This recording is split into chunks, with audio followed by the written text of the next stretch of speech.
August ମାସ ଆରମ୍ଭ ହେବା ସହିତ ଶନିଦେବଙ୍କ କୃପା ଦୃଷ୍ଟି କିଛି ରାଶିଙ୍କ ଉପରେ ପ୍ରଭାବ ପକାଇବ।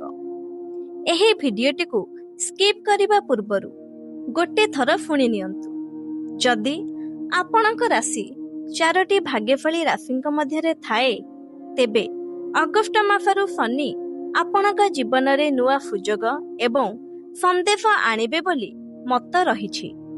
ଚାକିରି, ଧନ, ବ୍ୟବସାୟ ଏବଂ ପାରିବାରିକ କ୍ଷେତ୍ରରେ ବଡ଼ ପରିବର୍ତ୍ତନର ସମ୍ଭାବନା ରହିଛି। ତେଣୁ ଭିଡିଓଟିକୁ ଶେଷ ପର୍ଯ୍ୟନ୍ତ ଦେଖନ୍ତୁ ଏବଂ ଯଦି ଆପଣ ଆମ ଚ୍ୟାନେଲରେ ନୂଆ ଅଟନ୍ତି ତ ସବସ୍କ୍ରାଇବ୍ କରିନିଅନ୍ତୁ, ଯଦ୍ୱାରା ଆମର ଭିଡିଓ ପ୍ରଥମେ ଆପଣଙ୍କ ନିକଟରେ ପହଞ୍ଚି ପାରିବ। ଚାଲନ୍ତୁ ଡେରି ନକରି ଭିଡିଓଟିକୁ ଆରମ୍ଭ କରିବା। ସେହି 4ଟି ଭାଗ୍ୟଶାଳୀ ରାଶିମାନଙ୍କ ମଧ୍ୟରୁ ପ୍ରଥମ ରାଶି ମେଷ ରାଶି। ପାରିବାରିକ କ୍ଷେତ୍ରରେ ସ୍ନେହ ସଦ୍ଭାବ ବଜାୟ ରହିବ। ନୂତନ କର୍ମରେ ନିଯୁକ୍ତି ପାଇବେ। ରାଜନୀତି କ୍ଷେତ୍ରରେ ପଦ ପଦବୀ ଲାଭ ହେବା ସହ ସମ୍ମାନ ଲାଭ ଏବଂ ପଦମର୍ଯ୍ୟାଦା ବୃଦ୍ଧି ପାଇବ। କଳା, ସାହିତ୍ୟ, ଚଳଚ୍ଚିତ୍ର, ସଙ୍ଗୀତ ଆଦି କ୍ଷେତ୍ରରେ ପ୍ରଶଂସିତ ହେବେ। ସରକାରୀ କର୍ମଚାରୀମାନେ କର୍ମକ୍ଷେତ୍ରରେ ପରସ୍ପରକୁ ସାହାଯ୍ୟ ସହଯୋଗ କରି ଗଠନମୂଳକ କାର୍ଯ୍ୟ ହାତକୁ ନେବେ। ଉଚ୍ଚ ପଦାଧିକାରୀମାନଙ୍କୁ ବିରୋଧୀ ନ କରିବାକୁ ବିଶେଷ ସତର୍କ ରହିବା ନିତ୍ୟାନ୍ତ ଆବଶ୍ୟକ। ସ୍ୱାସ୍ଥ୍ୟ କ୍ଷେତ୍ରରେ ପରିବର୍ତ୍ତନ ଆସିବ। ଜାଗା, ଜମି, ବାସଗୃହ ଏବଂ ଯାନବାହନ କ୍ରୟ କରିବାର ସୁବିଧା ପାଇବେ। ଉଚ୍ଚଶିକ୍ଷା ନିମିତ୍ତ ବିଦେଶ ଯାତ୍ରା ଫଳରେ ଅତ୍ୟନ୍ତ ଲାଭବାନ ହେବେ। ଉତ୍ସାହ ଉଲ୍ଲାସରେ ସମୟ ଅତିବାହିତ କରିବେ। ପୈତୃକ ସମ୍ପତ୍ତିକୁ ନେଇ ପାରିବାରିକ ଦ୍ୱନ୍ଦ୍ୱ ମେଣ୍ଟିଯିବ ଏବଂ ମାନସିକ ଏକାଗ୍ରତା ବଜାୟ ରହିବ। ପରବର୍ତ୍ତୀ ରାଶି କର୍କଟ ରାଶି। ସୁଖ ଶାନ୍ତି ବୃଦ୍ଧି ହେବ। ଯାତ୍ରାରେ ସମୟ କଟିବ ଏବଂ ପରିଶ୍ରମ ଦ୍ୱାରା ଲାଭ ପାଇବେ। କମିଶନ କାର୍ଯ୍ୟରେ ଲାଭ ହେବାର ବହୁତ ସମ୍ଭାବନା ରହିଛି। ପ୍ରେମିକ ପ୍ରେମିକାମାନେ ପ୍ରେମ କ୍ଷେତ୍ରରେ ସଫଳ ହେବେ। ବ୍ୟବସାୟ କ୍ଷେତ୍ରରେ ତୈଳବୀଜ ଏବଂ ରବି ଫସଲ ବ୍ୟବସାୟରେ ବେଶ ଲାଭବାନ ହେବେ। ଲୁହା, କାଠ, କୋଇଲା, କଳକବ୍ଜା ବ୍ୟବସାୟରୁ କଣ୍ଟ୍ରାକ୍ଟରୁ ଯଥେଷ୍ଟ ଲାଭ ଉଠାଇବେ। ନାନା ବାଟରେ ଧନାଗମ ଘଟିବ। ଗୁରୁଜନଙ୍କ ସେବା ଏବଂ ସହମତିରେ ଆଗକୁ ବଢ଼ିପାରିବେ। କର୍ମକ୍ଷେତ୍ରରେ ସାମାଜିକ ପ୍ରତିଷ୍ଠା ଏବଂ ମାନ ସମ୍ମାନ ବୃଦ୍ଧି ପାଇବ।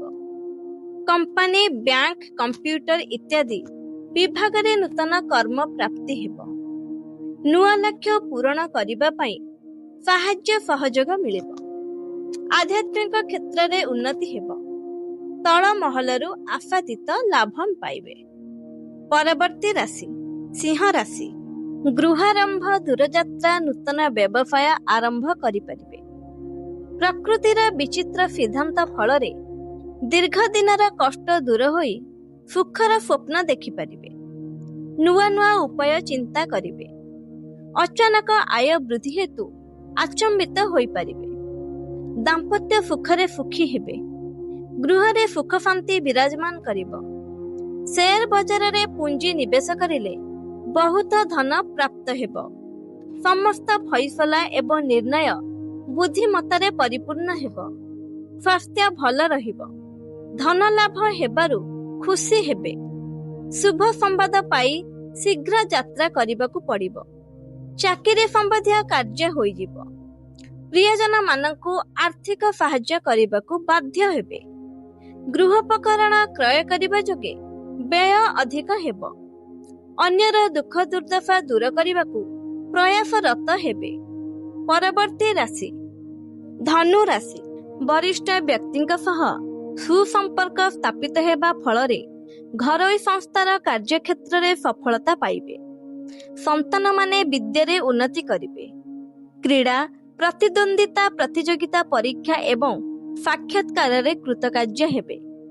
ଯୌଥ ପରିବାର ସମ୍ପର୍କୀୟ ଜମିବାଡ଼ି ନେଇ କେତେକ ସମସ୍ୟା ସହଜରେ ସମାଧାନ ହେବ।